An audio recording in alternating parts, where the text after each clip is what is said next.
Hello and welcome to the latest episode of the Forever Blues podcast with myself, Colin Tatham, and the one and only Paul Tate. Hi, Tatey. Happy birthday. Hello.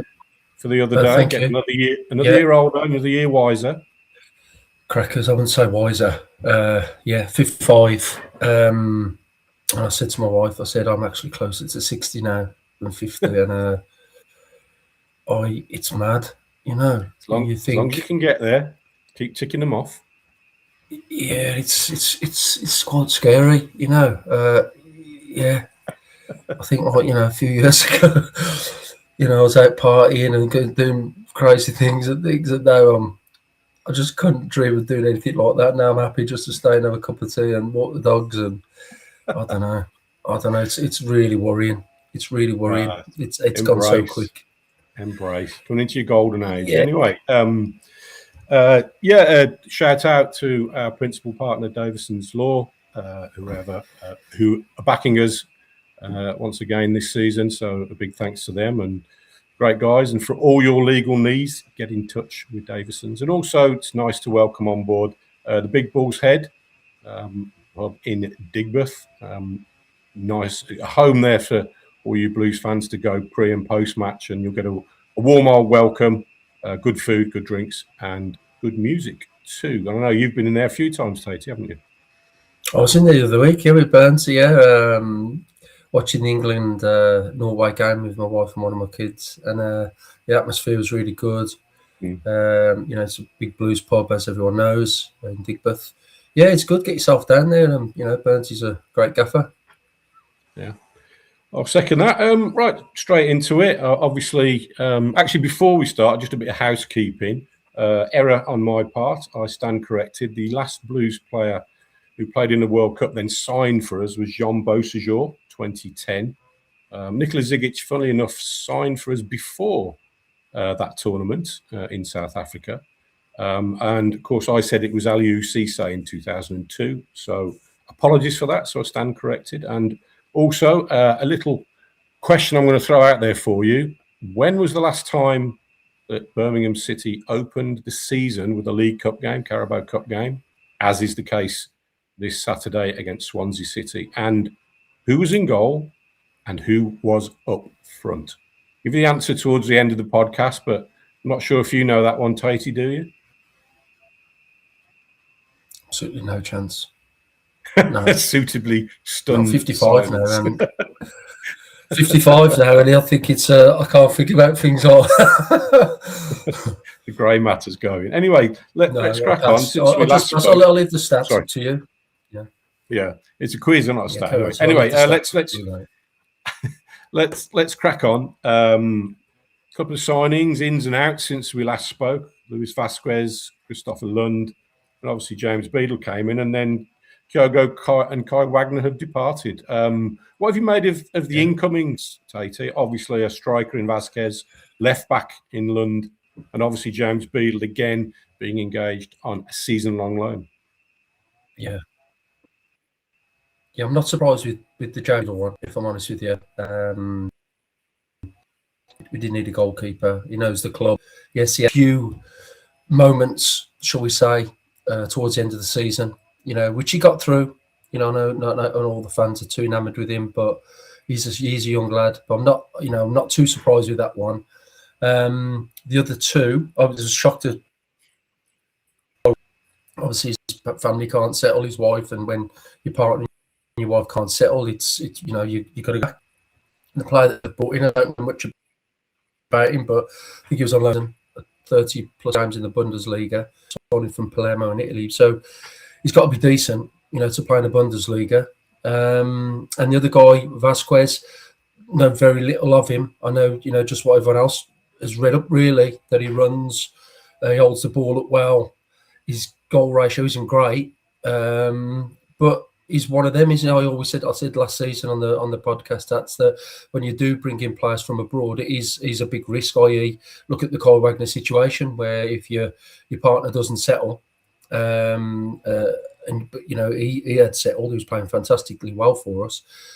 You're going to have to return to the players to where your partner wants to go because they wear the trousers.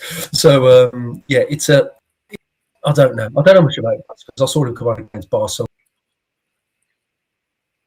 Runs around, quite uncertainty. I'm sure the recruitment guys have been doing their due diligence on. We'll have to wait and see what he comes up with. Just a bit of a worry that his goal ratio isn't particularly great. You know, where does he fit in there? Where does Jay Stansfield as well? Yeah, I know it sounds daft, but maybe he wasn't necessarily bought for his goals. It's more, you know, to be part of a sort of front line and takes a bit of pressure off Stansfield and Priske. Maybe he could play with both or one. He seems to be that sort of focal point. He likes to take the ball in. You're going behind it, and obviously he'll have that Argentinian devilment, I think, and he likes the physical duel. So maybe again, you look at Marvin Dukes, and we know that his future is very uncertain. So it looks like a kind of replacement there, doesn't it? And you know, whereas Lyndon Dykes moved on, was in that mould. It looks like that's what Chris Davies and the club have done to identified someone to fit in really into that, giving him the options in the front line. Yeah, absolutely. It remains to be seen. You know, I'm always wary of players bringing in too many from abroad. Anyway, you know, look at your lower leagues or your players in the Championship, the Prem players who could do a job for us, who know the league, who know how to play over here.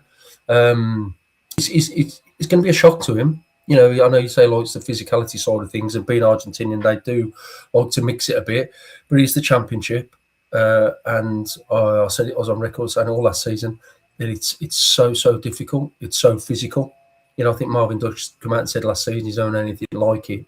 You know, how physical it was. It was a major shock to his system. Yes, he scored quite a few goals for us, but you know, I'm pretty sure that he can't wait to get away. Really, you know, I just don't think the British way of playing, the physicality side of things, suited him at all. But let's hope Vazquez hits the ground running. I'm sure he'd like to get off with a goal as soon as he can to settle himself down, settle the supporters down. Because as you know, Tatts is a forward. If you don't score, the longer you go on and don't score, the more pressure. Look at Kyogo last season. You know, he was. I know me and you have different views of him. I sort of like him and you don't. That's our views. But the longer it went on for him last season, he's never scored against Sheffield United in the cup. Didn't he, at St Andrews, a little tap in. But in the league, he found. Hold on, a little tap in. A little tap in. He was on the goal line. Come on, he couldn't miss that. He's still got to be there. Got to be there to miss him. Yeah, okay. He's still got there. He's got to be there to miss him. He's on the pitch. He's got to be there. So leave him alone, you. Anyway, he did all right on his debut fair lady the day, I told you.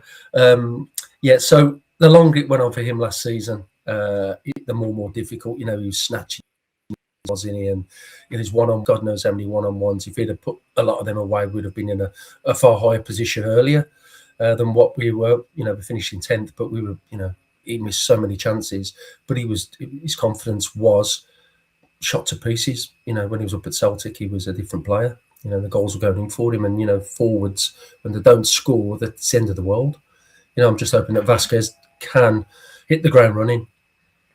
Yeah, fingers crossed for Vazquez. It's funny, after the Barcelona game, on the way back to the car, I was talking with Richard Wilford and Alex Dickin, and he obviously had his penalty saved in the shootout, and it was like we were sort of half joking and half hoping it wasn't the case. Let's see it.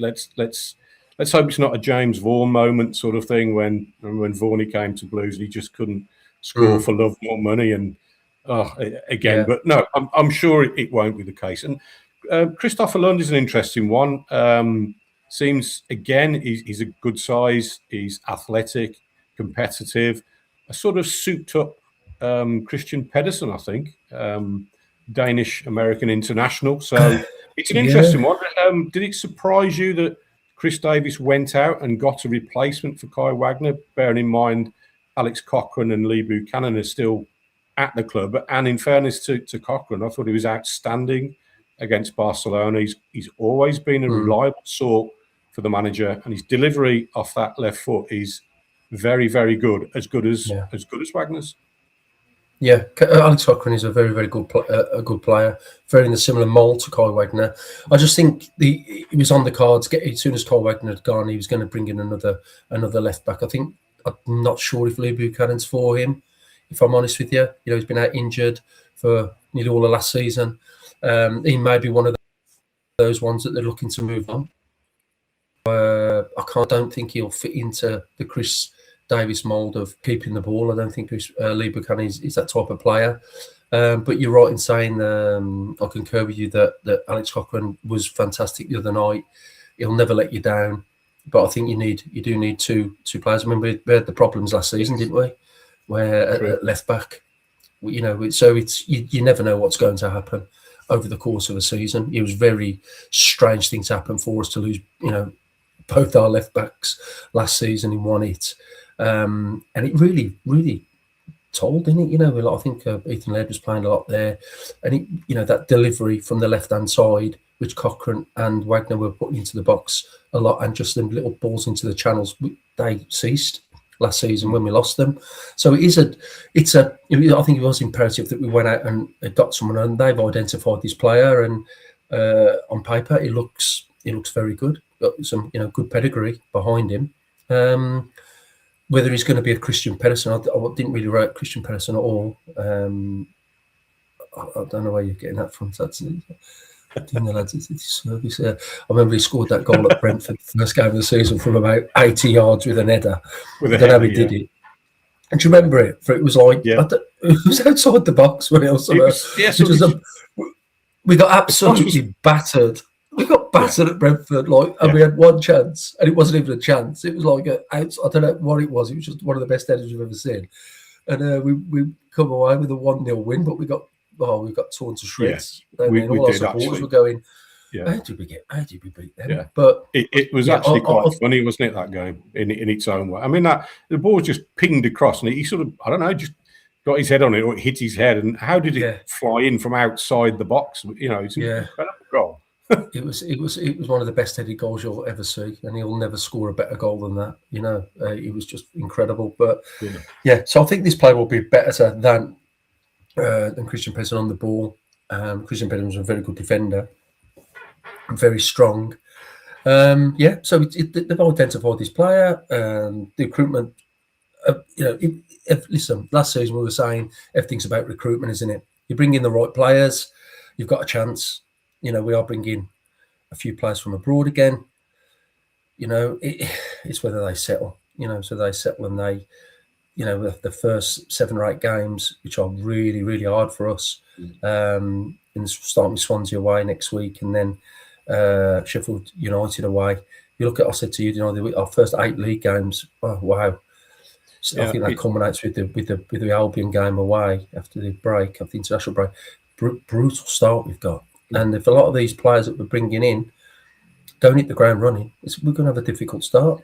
Yeah, what I'd say to that Vicente, Priske, Solis, Osman, who obviously Ibrahim Osman Blues still would like to bring back. The 6 months that they had will stand them in good stead for this season. And you can see it, I think, in John Solis and Priske already. They know what's expected. They know what's expected. They've had a pre-season behind them. And so they'll know the methodology, etc., how the manager wants to play. And also, I think that it's clear that the style is going to be altered a little bit it'll suit the personnel, and Blues won't be as deep. They won't play as much football around the back. So I think, and the rest of the players that have not played at this level have had a season, and it's quite a few, actually, the Claras, the Neumanns of this world. So I hear what you're saying, that the arrivals now, if they're coming from abroad, they're going to have to sort of get up to speed quickly, but it is a squad game as well. And as we saw, just mentioned there, Alex Cochrane, Lee Buchanan, there's no necessary big pressure on Christopher Lund to be thrown straight in and deliver. Blues signed 5 as we speak. Obviously, I mentioned the January signings as well. So where do you think that Chris Davies is still looking?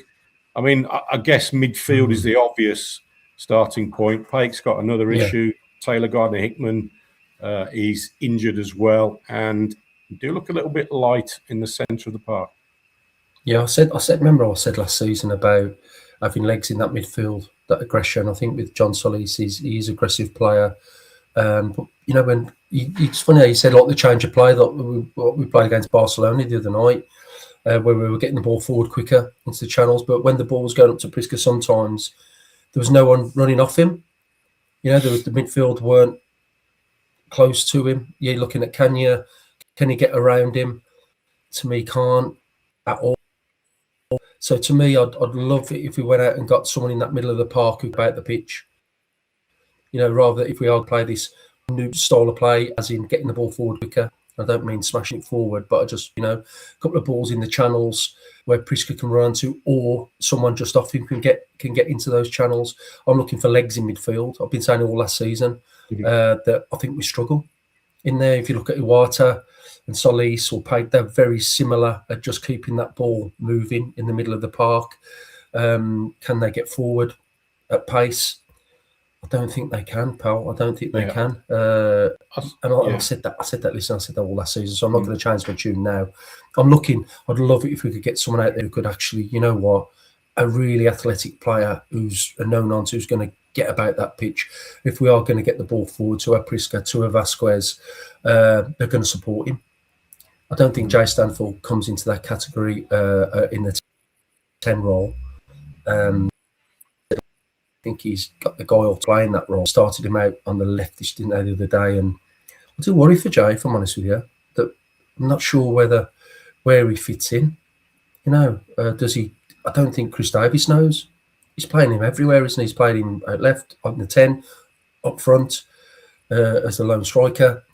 And when you're a forward, being moved about, I know players just want to play all the time. You'll ask any player, I don't care where I play, but at the end of the day, if you're a forward, you want to be up there, you want to be in the box, you want to be scoring goals. And if you're not there, if you're doing all your work outside the box, as Jay Stansfield does, it becomes difficult to get on that score sheet. Yeah. Personally, I think with the players that he brought in, obviously with Vazquez as well, I would go with a more of a traditional 9 and a 10. Don't have your playmaker 10, but get those two closer. And I think if I think that would work. That would help both Priske and Stansfield as a combination, because for whatever reason, we've not, even when Dux was in the 10 or Stansfield had dropped, and if you remember, Lyndon Dykes went in there, Chris Davies has not really played that creative, techie number 10, has he? And then I was going to ask you about this as well. I mean, Kanya the other night against Barcelona, yes, it's Barcelona, but he just didn't affect the game. And I genuinely can't see him starting there in that position. So that's why I think maybe go a little bit more traditional and out of possession it's different, but in possession get pushed too further up. And I think also what you said about with wide players and getting the ball forward, I think Chris Davies has talked about he wants those wide lads to run in behind, to go out to in onto balls, as well as be ball carriers and take people on. So it'll be fascinating to see. I know you couldn't make the Barcelona friendly because obviously it was your birthday and you were obviously out having a few cups of tea. But it was. I know you weren't there, but it was quite a prestigious occasion. Yes, it was their B team and. I did watch it. I did watch it whilst having my 14th cup of tea. You know what I mean? So you're doing me a disservice. It was a good way to go into the season. A full house, a good atmosphere. Jude was there. Was he? I didn't hear that. Didn't you? Okay. Was he there? Was he? Come on, it's better. It's better than going to play Inverness Caledonian Thistle at home in front of 3,000 people, isn't it? Come on. Crew or Northampton or Burton. Poor supporters going there every year. You might as well get a little Airbnb up there and just rent it out and go there that many times. Yeah, no, listen, you are right. It's a fantastic occasion. Yes, it was a very young Barcelona team, but the players who they had playing were very, very good. You don't play for Barcelona if you can't play, and that even their kids coming through, you could tell that they were fantastic footballers, and it was a great occasion. For a great workout. All of our team, they have to raise their game a little bit. to play against the ilk of Barcelona. It's if you don't, you're going to get massively turned over, and it does help that when you do play against these teams, that players do raise their game. And it was a good touch really that we got something like a week before the Swansea game, that the players look ready, don't they? That they look sharp. They look like they want to be there. Every season was good, including the set pieces. So it was all in a very positive evening for players and the club in general. It was a great night, and I think you look at the social media hits as well that we got. The club got from it. It's like massive millions of social media hits, and it's just been a really, really good night for the club. Yeah, absolutely. You mentioned there about the set pieces. It was I took a particular close eye on them in the game, and I've done a piece for the Forever Blues website on what Blues could be looking to do. And it was interesting. The very first set piece, it was a defensive corner. Chris Davies sat down, and Scott Fry went front and centre into the technical area, and it was almost as if to say, "Go on then, sure, baby now." And it was interesting. There was so many different variations. There was a couple of funky ones as well. Obviously, Solis scored. I mean, Barcelona's defending, I think it wasn't great in terms of their marking from set pieces, from the free kick for that goal. They just made 7 subs as well. So, but nonetheless, that was nice from a confidence standpoint. And you could see that all the players are buying into it. Like I said, it was straight away, they knew what routines they were doing. They knew where they were going. And even the deep free kicks from James Beadle, it is going to be interesting. And Blues are a bigger team now. They've got a lot of 6-footers, 6'3", 6'4". So, and the so-called marginal gains. Chris Davies is saying he wants 6, 7, 8 more goals from set pieces, and also you've got to defend them better. So I think it's a positive from the little that we've seen in pre-season and that Barcelona game, and what Blues are trying to do on at dead balls. Yeah, it's nice. It's nice that John Sully's got on the end of that one as well. Look, getting your midfielders in the box and taking risks. For this coming season, I'd like us to take more risks. I was listening to a thing the other week with Paul Scholes and who was it, Nicky Butt, I think, talking about Alex Ferguson, that when they broke into the Man United setup down there, and one of the things that Alex Ferguson said to them is, when you play for us, you play for Man United, you have to take risks. If you don't take risks, you're no use to us. And that is a big thing in football. And it's all right going back to the goalkeeper and playing across the back, and you see your fullbacks all the time looking to put it, and then I'll come back inside, taking the easy option, and there's nothing on, rather than making some gap and making a forward run, making Priske get into the channels, making Stansfield run, making them do something. So putting the ball in there for them, making their minds up for them, really. And I'm looking for that this season. I'd like to see our players, with the handbrake off a little bit, and just take more risks. They've got the backing of the fans. The fans are turning up week in, week out. They're just waiting for for that button to be pushed, really, to give them the go ahead, for the players to give the go ahead to express themselves a little bit more this coming season. And I think we will. Now he's had a season in the Championship. Chris Davies, he knows what it's all about. We've got to get that place rocking. St Andrews, early doors, really. I think I believe that this season. I think with the teams that have come down, you look at West Ham are flying in pre-season. Burnley, they're going to get Wolves. The teams coming up like the Cardiffs and that. It's going to be probably the toughest being this season, I think. And I think I am looking for us to excite a little bit more, Tatts, if I'm honest with you, rather than play backwards, play sideways. Take a few more risks. Please take a few more risks, and let's see what happens. Blues did towards the end of the season, second half of the season, and in certain games as well. So again, the season was done. Oh no, let's look ahead. Okay, we could go on. The season was done. I went to Portsmouth last game of the season. Portsmouth for in Alien Island, having some fish and chips. I don't looking up now. We're right there towards the end of the season. I'm telling you that the season was done. We had the great wins at the end of the season. We could have easily finished 16th, 17th. If them clubs above us had something to play for, it's just done. The season was done, and there was no all the games I watched. I was thinking players here I know it's professional pride, but they are going through the motions. A lot of them. We need to be at it a lot bigger than what we were last season. What I'm saying is, at least Blues finished strongly. Didn't chuck the towel in, and there are signs that they're trying to alter the problems that undermined them last season. That's where I was getting at. So, let's see. It's the proof will be in the pudding this season, of course. The campaign gets underway rather unusually with a League Cup game, Carabao Cup game. It was September 2020 the last time this happened, that Blues opened the season in a League Cup game. That's a big clue there for the quiz question. Swansea City away. Swansea City finished 11th.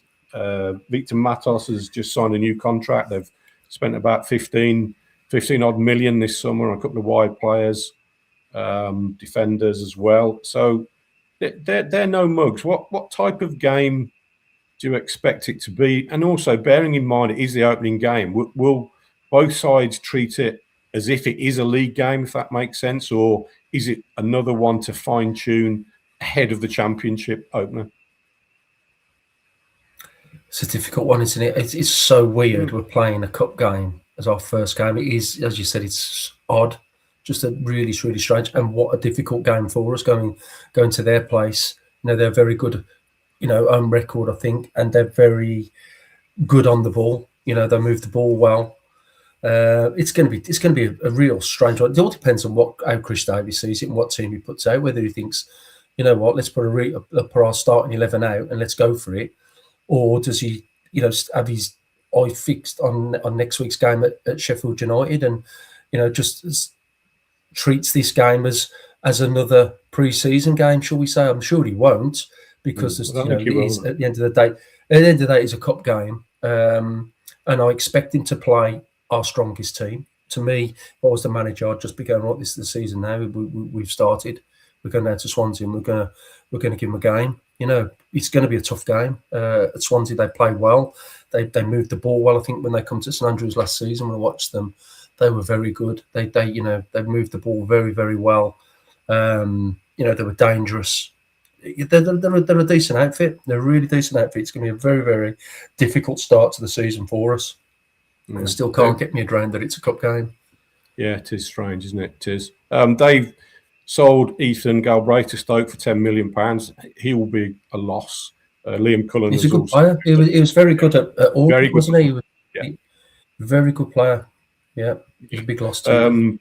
Liam Cullen has also moved on to Leicester City, but they've brought in a couple of interesting players, wide players, Joseph Opoku and Musa Yeo from abroad, from Wareham and Salzburg. I know my pronunciation is not great, is it? It's pre-season for me, remember, as well. And Elijah, and also New Zealand International World Cup star Elijah Just as well, from £5 million from Motherwell. So it was right. I think Rangers and Celtic were looking at him, and a lot of Rangers fans, were thinking he was going to go to Rangers at the end of the season for one reason or another. He's moved down here, and and good luck to him. But he had a very, very good season last season up in the Scottish Premier League. Yeah.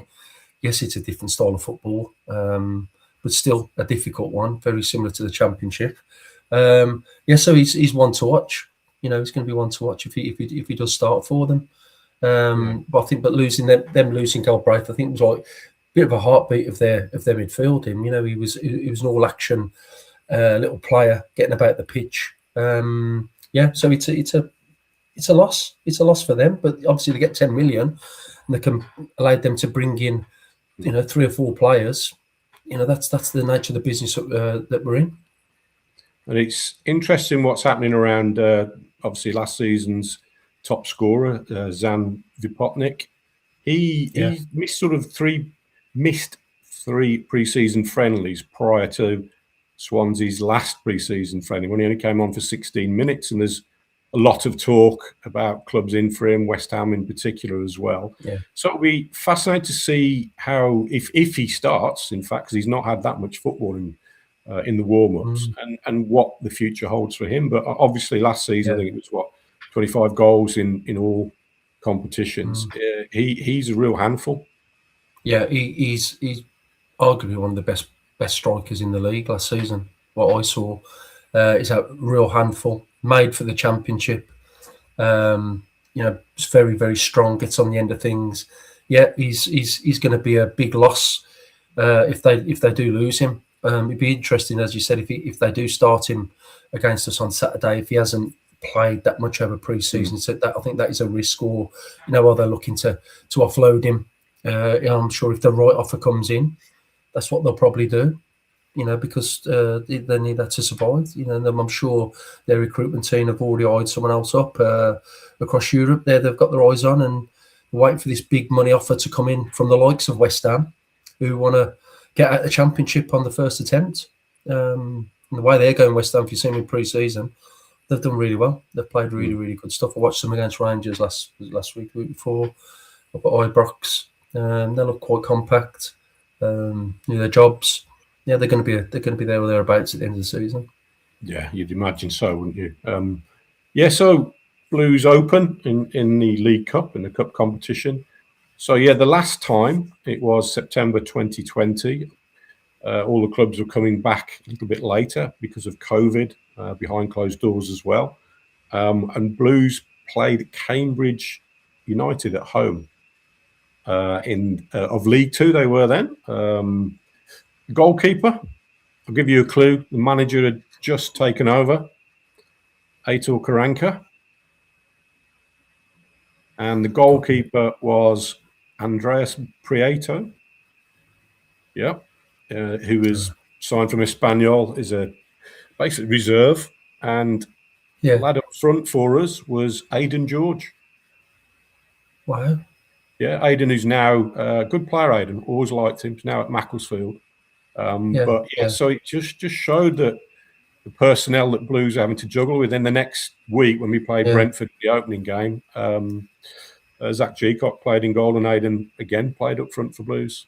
And that season in the end under Mr. Karanka didn't turn out. It was very difficult, wasn't it? Very difficult time that was. Oh, it was.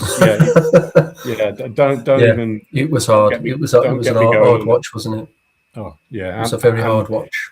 And the rest. So that was the last time Blues opened the season in a cup competition in the League Cup, which was quite unusual. And there was no one there to see it. Funnily enough, the goalkeeper made a bit of a cock-up as well for the winning goal. Blues lost 1-0. So hopefully that's not important for this for this Saturday at Swansea City. Right. Okay, that about sums it up for this week, Taity. And thank you as ever for your contributions. I'll leave you to go and make a brew. And also say, once again, a big thank you to Davisons Law, our principal partners, and also to everybody out there watching and also following us on socials and clicking on the website foreverblues.co.uk. We've got some big news coming up in the near future as well, which we'll obviously reveal in due course. But as for now, thank you very much for your time, for watching and listening, and keep right on.